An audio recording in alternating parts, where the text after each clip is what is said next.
তিনি রাজ্যের মন্ত্রী, কিন্তু কুকথায় তার সাথে এঁটে ওঠা দায়। কখনো রাষ্ট্রপতি দ্রৌপদী মুর্মু, আবার কখনো রাজ্যপালকে নিয়ে কুকথা শোনা গিয়েছে তার মুখে। তা নিয়ে বিস্তর জলঘোলাও হয়েছে। শুধুমাত্র তার জন্য রাষ্ট্রপতির কাছে ক্ষমা চেয়েছিলেন খোদ মুখ্যমন্ত্রী মমতা বন্দ্যোপাধ্যায়, কিন্তু তারপরও শিক্ষা আর হয়নি, বরং কুকথার বন্যা বইছে তার মুখ দিয়ে। সম্প্রতি এক মহিলা সরকারি আধিকারিককে প্রকাশ্যেই জানোয়ার এবং বেয়াদব বলেছিলেন তিনি। তারপরই তার বিরুদ্ধে কড়া ব্যবস্থা নেয় দল। ৩রা আগস্ট থেকেই শিরোনামে রাজ্যের কারামন্ত্রী তথা রামনগরের বিধায়ক অখিল গিরি। বন দপ্তরের অফিসারের উদ্দেশ্যে তিনি যে মন্তব্য করেছেন তাতে রীতিমতো অস্বস্তিতে পড়তে হয়েছে তৃণমূলকে।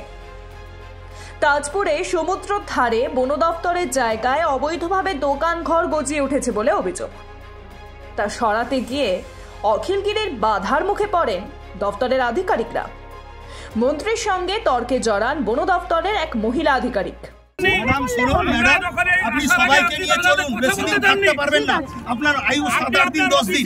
আমি আপনাকে বলছি কে বিড অফিসার আমি জানি ফরেস্টের কি কাজ হয়, কত বড় দুর্নীতি আমরা সব জানি। আমার জানি বিড অফিসারের বিরুদ্ধে কি আছে আমি জানি পাবলিকের, আমি কিন্তু ফাঁস করে দেবো সব বিধানসভা। আপনি আমাকে চিনেন না, আমি ওই সমুদ্রে ওসব কথা বলবেন না। আপনি আমাকে আপনার সাথেও নেই, ওদের সাথেও পার্সোনাল নেই। আপনি এখানে থাকবেন না, ওরা থাকবে সারা বছর। এরা এখানে আতঙ্কে রাত্রিবেলা থাকে, জল মাথায় নিয়ে ওসব কথা বলবেন না। উনি কারো কথা শুনতে চান না। আপনি এত বড় ক্ষমতা মনে হচ্ছে যে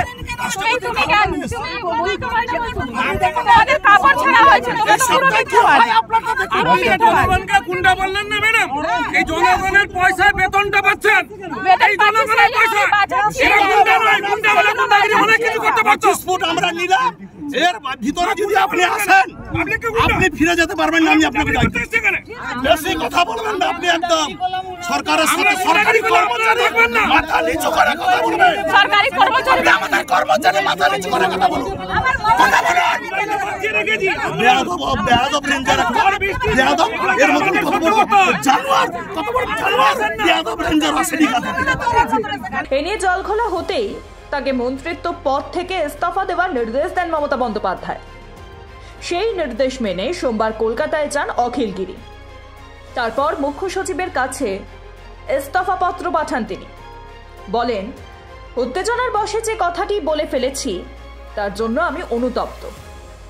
সুব্রত বক্সী বলেছেন যে মুখ্যমন্ত্রী সারাদিন টিভিতে দেখার পরই পদত্যাগের নির্দেশ দিয়েছেন, কিন্তু ওই সরকারি আধিকারিকের কাছে কি তিনি ক্ষমা চাইবেন?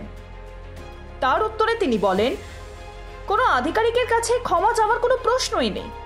তবে আমার আচরণে মন্ত্রিসভা যদি কালিমালিপ্ত হয়ে থাকে, সরকারের ভাবমূর্তি যদি নষ্ট হয়ে থাকে, তার জন্য মুখ্যমন্ত্রীর কাছে আমি ক্ষমা প্রার্থী হয়ে চিঠি লিখছি।